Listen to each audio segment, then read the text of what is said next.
අපි අද ඉගෙන ගමු 6 ශ්‍රේණී කෝණ පාඩම. අපි බලමු පුතේ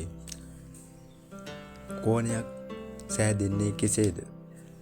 කෝණයක් යනු කුමක්ද? කෝණ වර්ග මොනවාද? කෝණ වර්ග හඳුනාගන්නේ කෙසේද? අපි බලමු. හරි. අපි දැන් කෝණයක් හඳුනා ගනිමු. ඊට කලින් පුතේ අපිට තියෙනවා පොඩි දෙයක් ඉගෙන ගන්න. ඒ තමයි සරල රේඛා ඛණ්ඩයක් කියන්නේ මොකක්ද කියලා. අපි බලමු දැන්.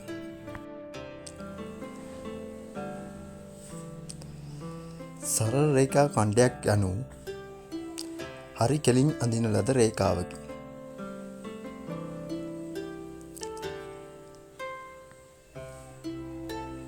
මේ රේඛාව අපි AB කියලා නම් කරොත් මේ රේඛාව AB සරල රේඛා ඛණ්ඩය ලෙස නම් කරමු. කෝණයක් යනු සරල රේඛා ඛණ්ඩ දෙකක් හමු වීමෙන් කෝණයක් නිර්මාණය වේ. අපි බලමු පුතේ.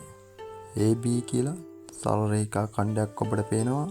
ඒ වගේම BC කියලා සරල රේඛා ඛණ්ඩයකුත් ඔබට රූප සටහනේ පේනවා.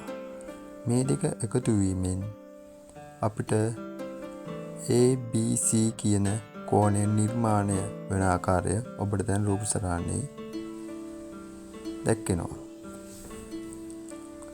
ඒ වගේම පුතේ මේ AB සහ BC කියන සරල රේඛා ඛණ්ඩ දෙක එකතු වන ලක්ෂයට අපි නමක් කියනවා.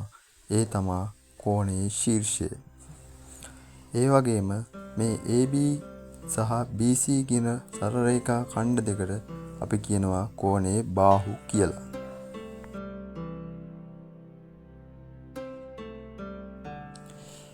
අපට පුතේ අවට ඇති දෑ නිරීක්ෂණයෙන් කෝණ දක්ගත හැකි අවස්ථා බොහොමයක් තියෙනවා. අපි බලමු කීපයක්. ගෙදර ඔරලෝසුවේ පැය කට්ටයි මිනිත්තු කට්ටයි අතර කෝණය ඔබට දැක්ගත හැක.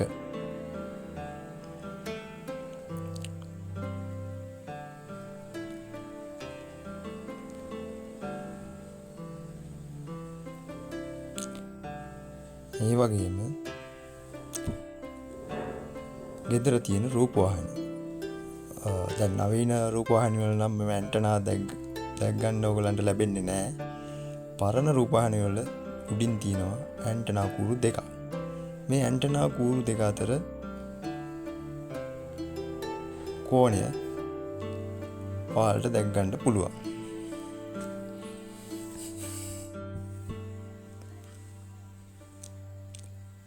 ඒ වගේම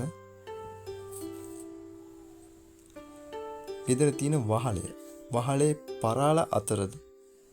පරාල දෙකක් අතර කෝණයක් ඔයාලට දැක් ගන්නත් පුළුවන්.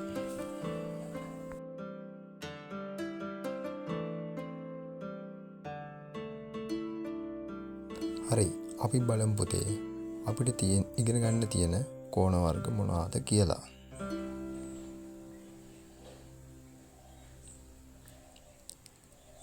අපිට තියෙනවා ඍජු කෝණ,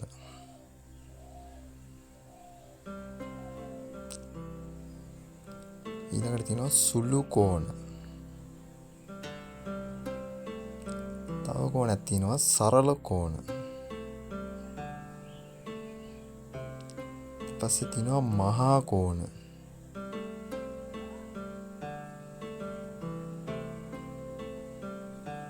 සහ පරාවර්ත කෝණ.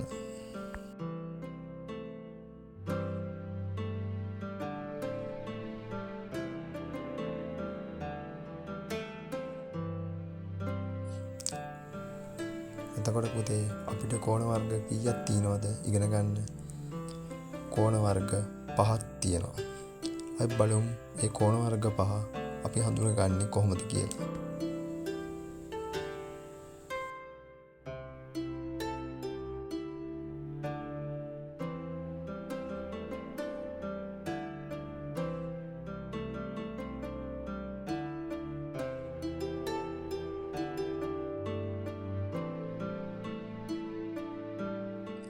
හරි.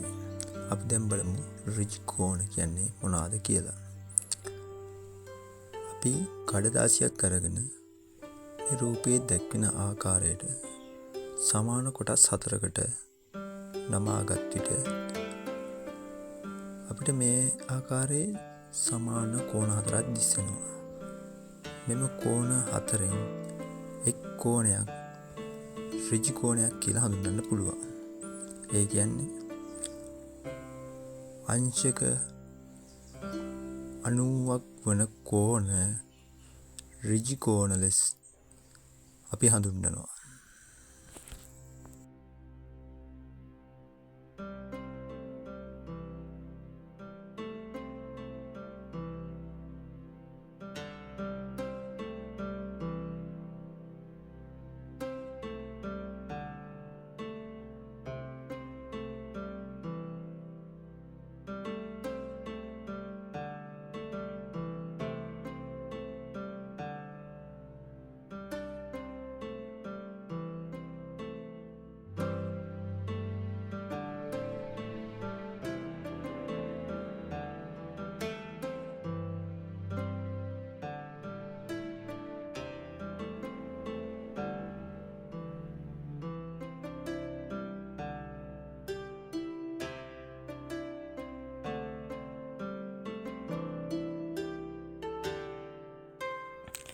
අපි දැන් ඉගෙන ගත්තා ඍජු කෝණ කියන්නේ මොනවද කියලා.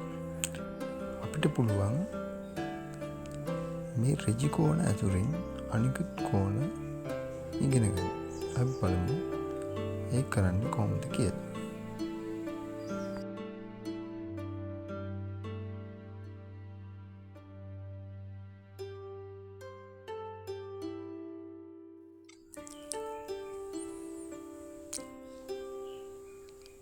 අපි දැන් බලමු සුළු කෝණ.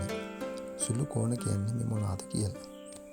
විශාලත්වයෙන් ඍජු කෝණ වලට වඩා අඩු කෝණ සුළු කෝණ ලෙස හඳුන්වනු ලැබේ. ඒ කියන්නේ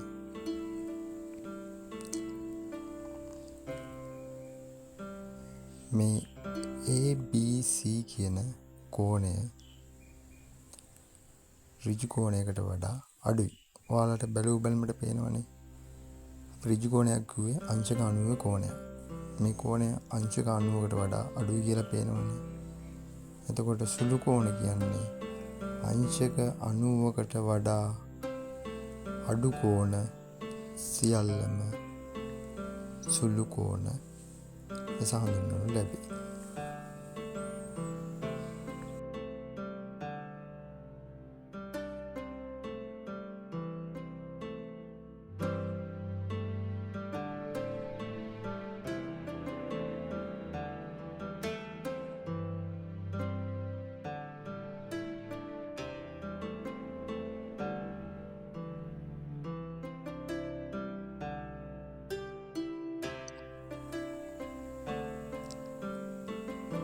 ඊළඟට බලමු සරල කෝණ කියන්නේ මොනවාද කියලා. සරල කෝණ කියන්නේ ඍජු කෝණ දෙකක විශාලත්වයට සමාන වූ විශාලත්වයක් ඇති කෝණ සරල කෝණ ලෙස හඳුන්වනු ලැබේ. ඍජු කෝණ දෙකක විශාලත්වයට සමාන වූ විශාලත්වයක් ඇති කෝණ. ඒ කියන්නේ අංශක 180ට සමාන කෝණ වලට අපි කියන්නේ සරල කෝණ කියලා.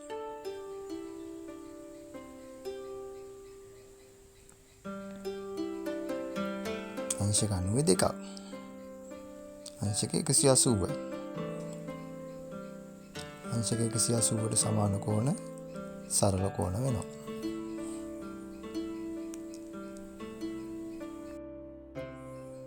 හරි, ඔයාලට පැහැදිලි ඇතිනේ.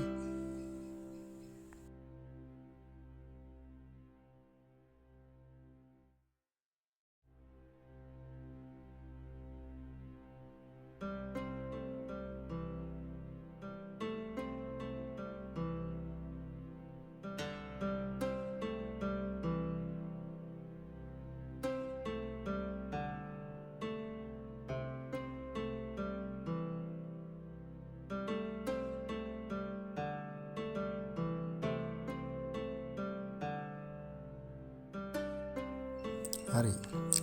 මහකෝණ. මහකෝණ කියන්නේ විශාලත්වයෙන් ඍජු කෝණයට වඩා විශාල වූ, එහෙත් සරල කෝණයට වඩා විශාලත්වයෙන් කුඩා වූ කෝණ මහා කෝණ ලෙස හඳුන්වනු ලැබේ. ඒ කියන්නේ පුතේ අංශක 90ට වඩා විශාල වූ, අංශක 180ට වඩා කුඩා වූ කෝණ මහා කෝණ ලෙස හඳුන්වනු ලැබේ. දැන් ඔයාලට මේ රූප සටහනේ පැහැදිලි වෙනවද බලන්න.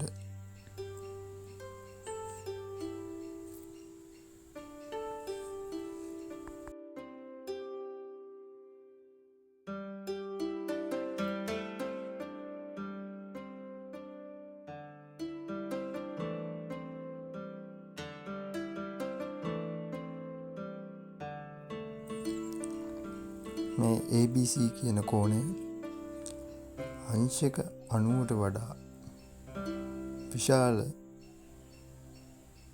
ඒ වගේම අංශක 180ට වඩා කුඩා බව ඔයාලට තේරුම් යනවා. අපි මේ ආකාරයේ කෝණවලට කියනවා මහා කෝණ කියලා.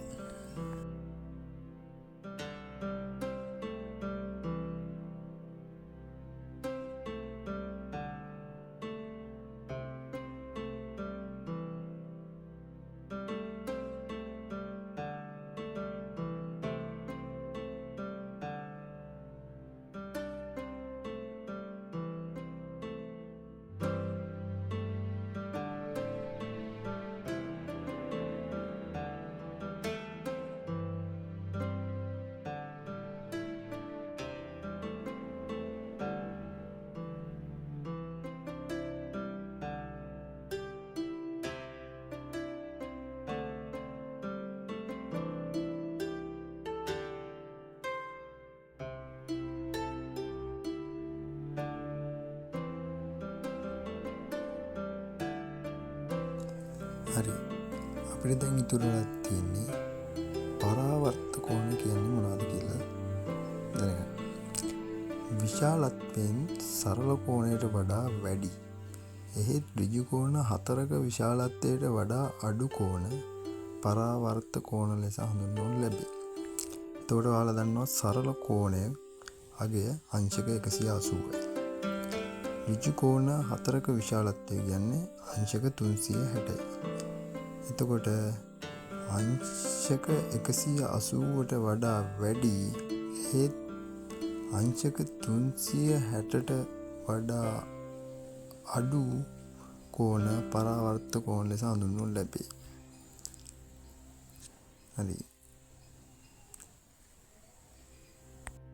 හරි. අපි එහෙනම් කෝණ වර්ග ටිකක් හඳුනගෙන අවසන්. මං හිතනවා දූල පුතාලා සියලු දෙනාම කෝණයක් සෑදෙන්නේ කෙසේද? කෝණයක් කියන්නේ කුමක්ද? කෝණ වර්ග මොනවාද? කෝණ වර්ග හඳුනාගන්නේ කෙසේද? මේ සම්බන්ධව අවබෝධයක් ලබා ගන්න ඇති කියලා.